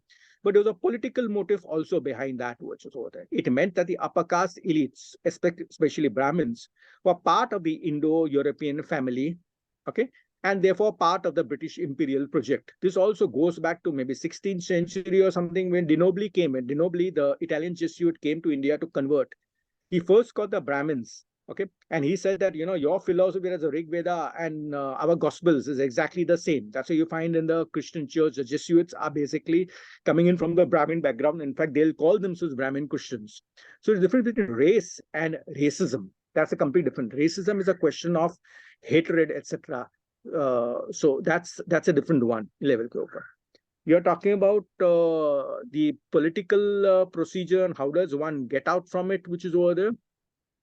Uh, Probably, I think the public space gets into a process of crisis, and one learns, and one is always optimistic, which is over there, that things can go in for the better. Yeah. The constitution also, in the sense, remember, Ambedkar used the term safeguard. So many times he's talking about safeguard. So on the one issue, he's talking about something which is extremely central, annihilation of caste. He's got no compromise with that. Okay. But he obviously knows that it's not going to be easy. It's going to be a different generation of learned people who are going to take up the task. Unfortunately, his own follows on the RPI, they split up the Gaikwad group and the Kamle group. And then they went into completely alienate the things out from an alienated neo-Brahminical form of Buddhism, that is the Kamle group. But he was thinking about a new group of organic intellectuals will come up and which will be confronting the path. But so the constitution is a safeguard in that sense of any sort of a coup or a takeover by the caste overlords. In that sense, it is, and it's going to be difficult also. That's why you find the ethno-nationalists are through the constitution trying to argue it out. Something in the periphery, maybe Minu Masani talked about uniform civil code, so they'll bring up uniform civil code. These are not central issues of the Ambedkarite logic and Ambedkarite philosophy. So that is my little bit answer. Race and racism is different, which is over there. Racism is an ideological construct of dehumanizing people, of claiming that you are inherent biological slaves, and therefore we are going to subjugate you. We have the right to subjugate you because you're psychologically and you are biologically inferior. These are all imagined categories. Racism is imagined, just as race is imagined, just as eugenics, their own so-called science, was imagining. That's my answer. About neurosis, psychosis, and also Gandhi and Ambedkar. Actually, your talk has ended many questions in my mind. And Okay. So that's why I am trying to have a larger dialogue with you, not only one question. So now the question about the future of Dalits and Indian politics is very, very much threatening to me, because in the public experience you are talking about, that public space has been totally hijacked. You cannot even talk about all these things the way you are talking today in our place. People don't want to listen. They are only going towards, you are a philosophy person. Everywhere we are having and that those seminars, Indian knowledge systems, you know, and then again the whole theories of Vasudev Kutumbakam and all that, and then caste is nowhere in that discussion. That is the main tragedy of even philosophy people. What about other people? I would say.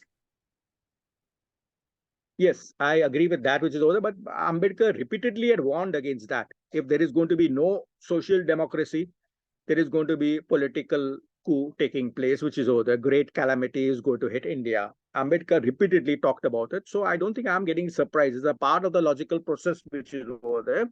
And it was basically Nehru and Gandhi were to blame. Now, I am no fan of Gandhi at all.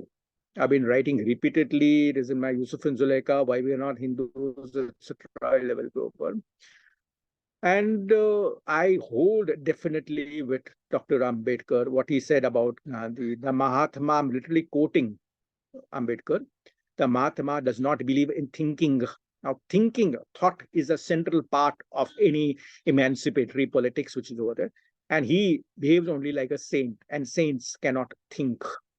Saints are not a part of the logic of emancipation for Dr. Ambedkar. Thinking people are, reason and freedom are supposed to be, not thinking people.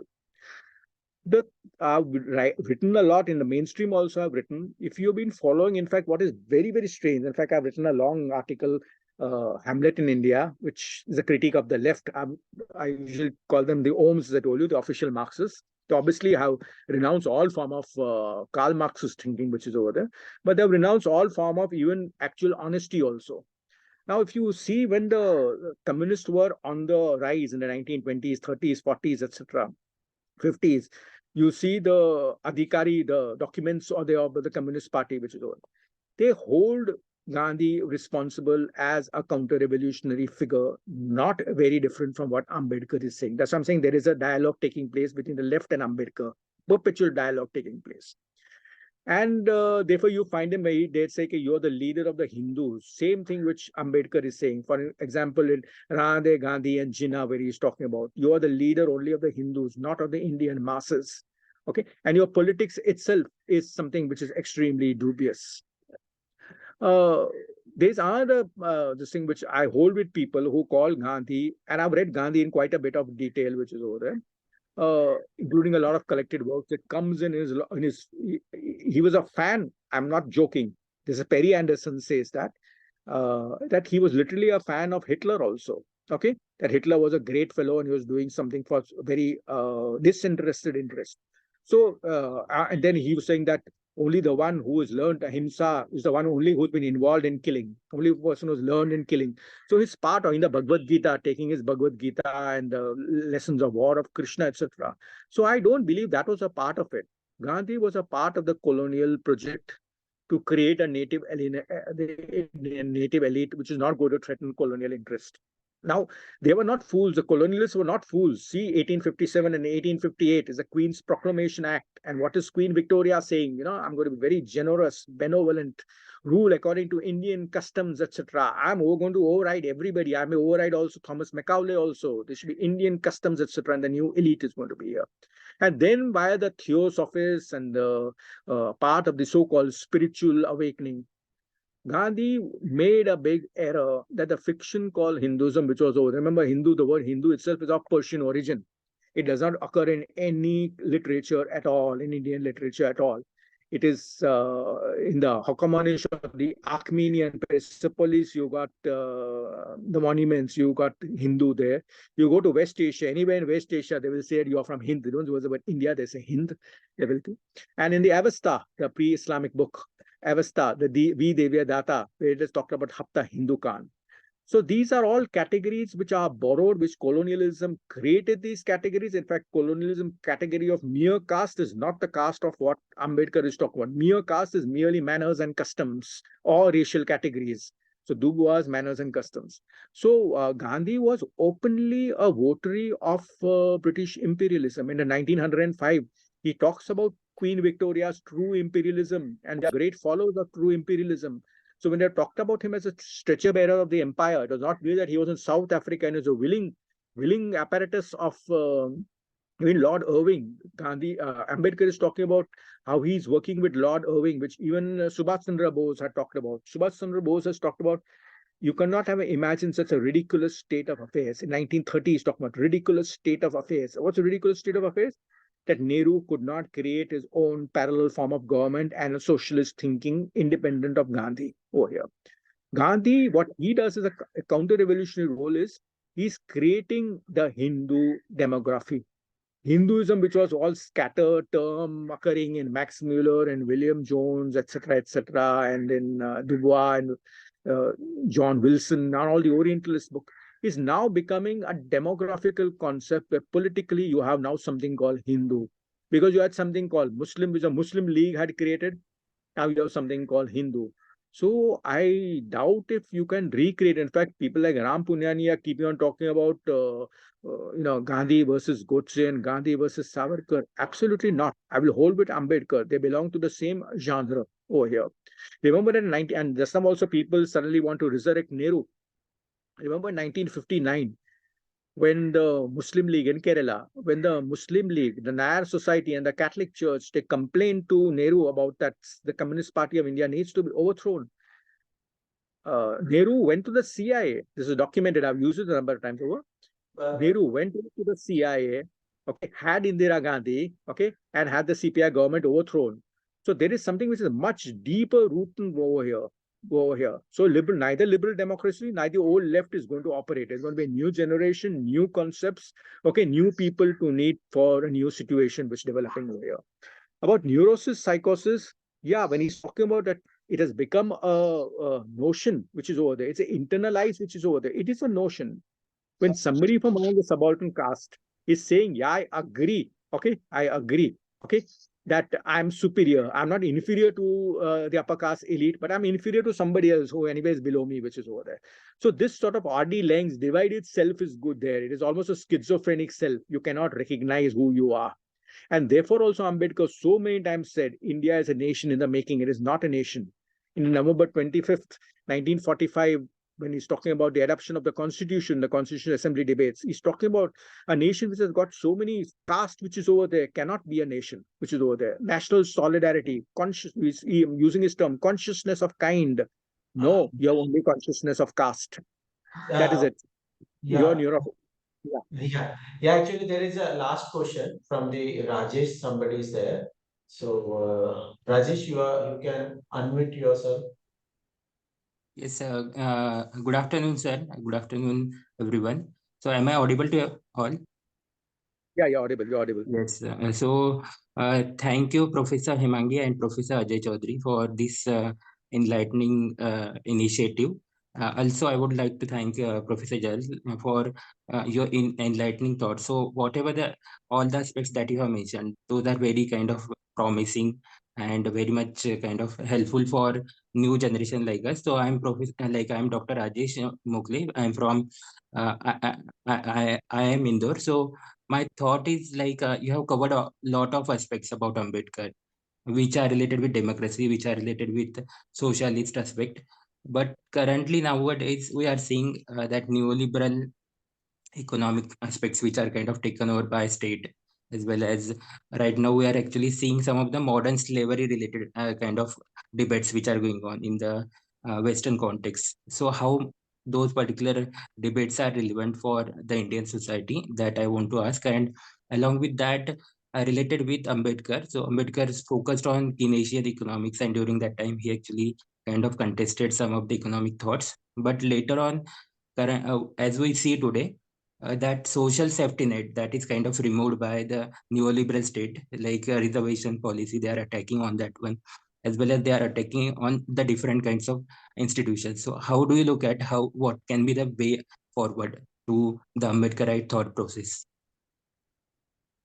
Thank you, sir. Yes. Thank you very much. It's a very pertinent question over here.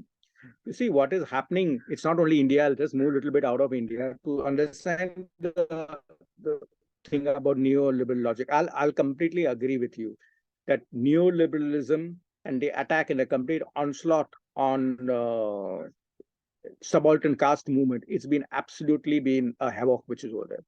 But you see, what is the logic? In fact, it is a term, you're talking about neoliberal capitalism, which is over there. It was first called late capitalism by Theodore Adorno and Ernest Mandel. I use the term late imperialism in permanent crisis. Okay, your capital accumulation on your whole capitalist market system is being realized right now in what Russia is doing in Ukraine and what is happening in West Asia, not the Middle East, which is over there. Let's not use colonial categories like Middle East. It is West to us, it is West Asia over here in Gaza, etc. This is actually, you're talking about slave. It's not only merely slave labor. Yes, I'll agree with you. Neoliberalists, they're creating a class of techno-feudals. It's a concept which also I've used it somewhere else, which Slavoj Zizek used. The techno-feudalism has come into being. It's not a part of a new emancipated Francis Fukuyama sort of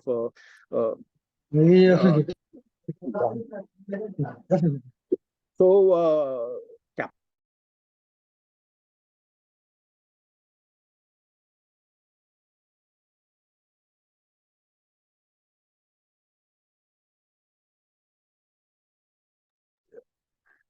am I audible? I hope I'm audible. There's something coming up over here. Yes. Okay, fine. So yeah, so the thing is that capitalism has become a crisis where the whole planet is now taking a burden, where the existence of humanity and humanity. What you're talking about is that I belong to a subaltern caste. My very safeguard, my very safety nets, which were good for me and my fellow brothers and sisters, reservation, other safety nets which are over there, are blatantly being attacked in a most shameless manner. You see the televangelics.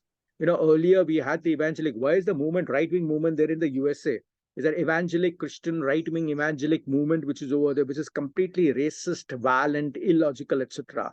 We have the tele-evangelists. Look up into all the television channels which are over there. No need to do that. There are tele-evangelists which are over there, which are trying to talk about, they will not talk about India, they will talk about Bharat and civilization of the state, etc., which is over there. So these are pointers to great amount of danger, and the first people who are going to be affected are obviously going to be the subalterns.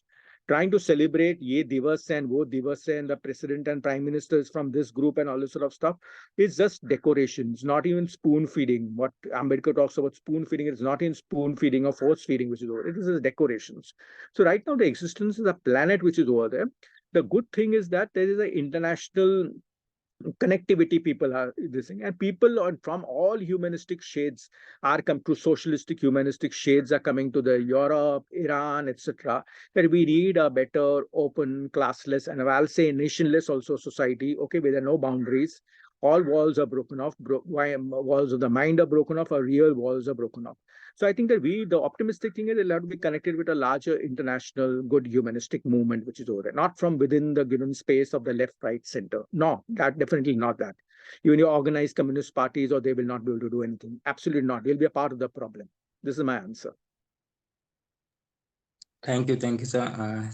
And I'm listening you for the second time. So I listened to you in 2016 during TISS. So you visited TISS. So it's very enlightening to listen to your thought process. Thank you. Thank you.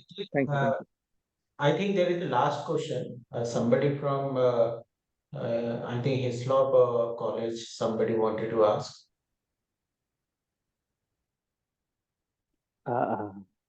Can I ask a question? Hello. Yeah. Professor Murzban, this is Javed here from Srinagar, Amar Singh College. Yeah, Javed. I hope you are doing well. It was really a wonderful talk, and it added more taste, more thoughts to my crisis, which I'm observing over here. You were discussing neurosis and psychosis. I think if we observe a person and his condition of being in the world today, the problem of neurosis and psychosis are yet to be countered or transcended. And I think you are also discussing metamorphosis.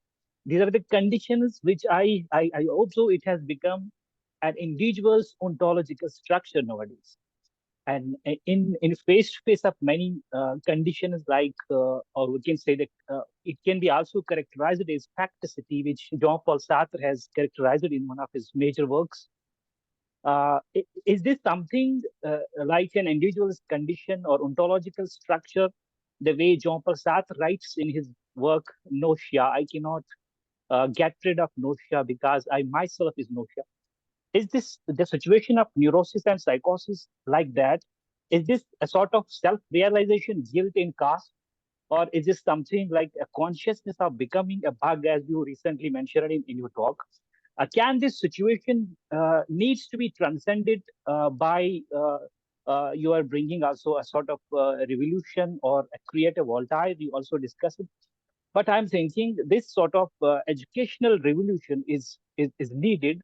But I'm thinking about the strategies, methodologies. How can we bring this sort of revolution to counter this individual crisis and to counter the phenomena that disturbs individuals' psychological and existential structure? Thank you. Okay, thank you very much, which is over there. Yeah, Jean-Paul Sartre's nausea is in fact, it's a line which I liked. I invented it years back when I was a student in MA. That I think it is the central character is Kokwato. The Kokwato is seized by a strange experience. Okay. Sorry, Murzban. Yeah. Just wanted to, can we take a last question actually? Some student is actually waiting. So you can take both the question at a time. Sure. Yeah. Yeah, from Hislop College. Thank you, Murzban, for a wonderful deliberation, and it was really enlightening. We have one student from the postgraduate department of Sociology, Hislop College, and he would like to raise a question.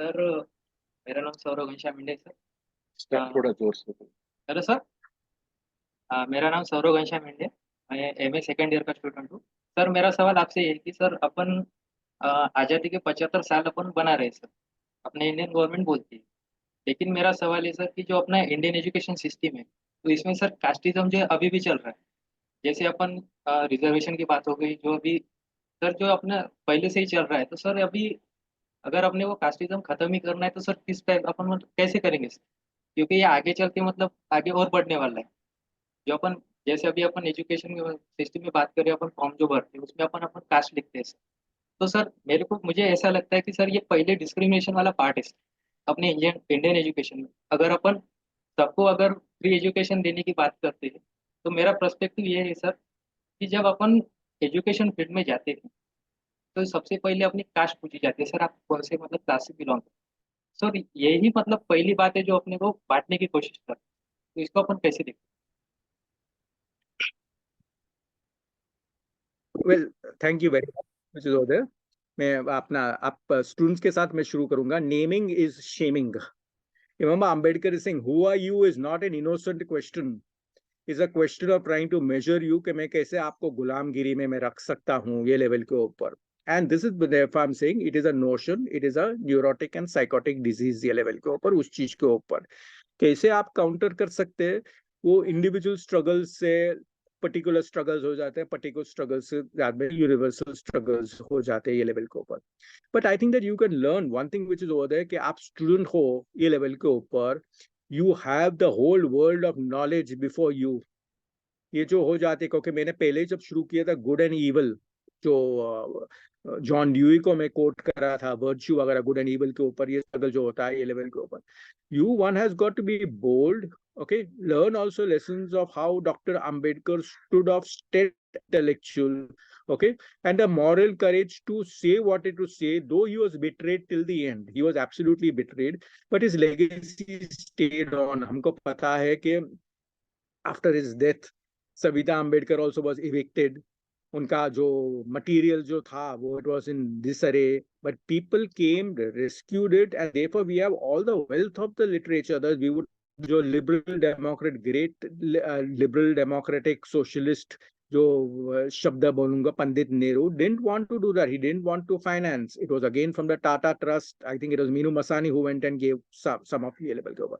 So one thing is to have courage and steadfastly and you work written word जो हो जाते हैं सब students को मैं बोलता हूँ कि आप प्रैक्टिस करो, आप रिटन में ये करूंगा, you are not wrong, the other person is wrong, ये लेवल के ऊपर this is very much important, that moral courage you need to have, okay, and then you start working at a very very high level. I think that one thing is there कि आप पूरी दुनिया में आप social sciences के ऊपर study करते हैं, एक तो मार्क्सिज्म के ऊपर बहुत ज्यादा हो रहा है और सेकेंडली अम्बेडकर के ऊपर।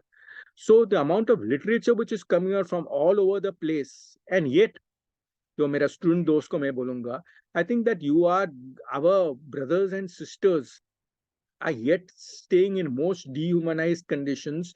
जो कितने भी हम लीगल राइट्स की बात करते हैं वगैरह, access to education is not there, directly नहीं बोलेंगे मगर पैसा दो, ओके, एक्सेस टू एजुकेशन नहीं होंगे, जो जातियों में बांटा हुआ है सबऑर्डिनेट कास्ट के ऊपर है, जो एक्चुअली लीगली शेड्यूल कास्ट है मगर उसके पास कास्ट सर्टिफिकेट्स नहीं है, ये लेवल के ऊपर you have come so far ahead which is over there, have absolute moral courage, you work, read which is over there and you write, written text हो जाते हैं जो 1916 में जो 1917 में जो पब्लिश हुई थी caste in India, it stage as a work, it stage a work of philosophy, it stage a work of art, तो कभी खत्म नहीं होने वाली। या प्लेटो ने कितना 500 साल पहले जो लिखी थी वो स्टेज एज, तो you don't, these are very deep philosophy, is very deep seated which is over the ये लेवल के ऊपर।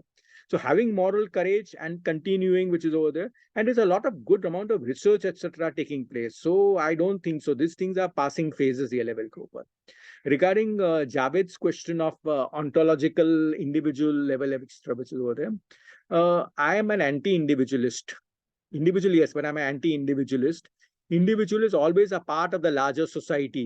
Individual is social being, which is over there. It's a part of the natural being. तो अगर मैं कुछ हो जाता है, I'm sensitive, it's a part of the larger trauma. It's not going to be individualistic. Jean-Paul Sartre, before his Marxist level के ऊपर, had this sort of hyper individualism, which I would not agree with, and therefore that nausea की बात करें, Khokwatao is seized by a strange experience. He tries to run away from the nausea, but he knows he cannot. He himself is a nausea. वो उसके बीमारी से डरने की कोशिश, भागने की कोशिश करता है, मगर उसको पता है कि वो खुद nausea है। So I think that this is a part of existentialism, and then we know Herbert Marcuse, etc., writing against Jean-Paul Sartre, and I think Jean-Paul Sartre afterwards, in his anti-colonial phase, which is over the leftist anti-colonial phase, which is over there, got par it, which is over there. So this sort of fascinating writing, ये level के ऊपर existentialism, etc., personalized neurosis, etc., it's a part of a collective one, ये level के ऊपर. I don't think so. It is anywhere moved out from them. Last thing into our answer is, how do I define the individual? I define the individual as the being in the world, okay, defined by labor. हम labor करते हैं, हम कुछ काम करते हैं, तो हमारी वहाँ इंसानियत और हमारी individuality भी आ जाती है। तो this is how we understand it, and this is how I would like all students also to understand oneself, कि हम larger whole की हम part है। ये छोटी छोटी चीज तो होती ही रहती है, हाँ, पर जवाब, बड़ा जवाब जो होता है, जो हिस्ट्री ऑफ फिलोसॉफी में है। Thank you very much.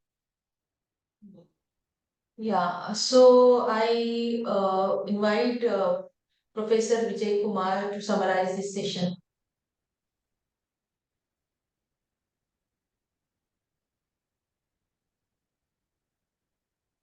Thank you, madam. And it was wonderful, sir, to listen to you. For me, it is the first time I got this privilege to hear you. And it was like, to be very frank, along with the students, for me, it looked like Che Guevara addressing about the revolutionary thought that should be implemented and implanted in young minds so that they get enlightened and bring some radical changes in the society at both social as well as at the political level. So your talk covered almost many aspects of, you started with public space and how public space was utilized, and you also discussed about synthesis of truth and virtue. You talked about the philosophical inquiry about the three types, that is existence, then essence, and the notion. And you defined education as by Ambedkar, who said it is cultivation of the mind, and really that is what is required at the present in the present context, where we are grappling with a lot of issues which has been posed by the national education policy. And we always had this question, why the policy was not implemented at the grassroots level. Rather, it is implemented at the top level. So you also covered about the castes as an neurosis and a psychosis of Indian society. That was, and we had a good deliberation on it also. And finally, I would say that you also talked about Ambedkar's view on secularism, as well as about the Indian Renaissance and Enlightenment, which is required. And you talked about religion, how it has become a space where it has arrested, people. And it was wonderful listening to you and the comparison between the caste and race nexus. Also, that was very, very wonderfully covered. So it was a pleasure, dear sir, to listen to you, and we are greatly enlightened by your thought-provoking and enlightening uh, talk on the topic that is educating humanity. And we look forward in future that we'll collaborate and have such academic endeavors which will really boost up the young mind. Thank you very much, sir. Thank you. Yeah. Thank you very much, sir.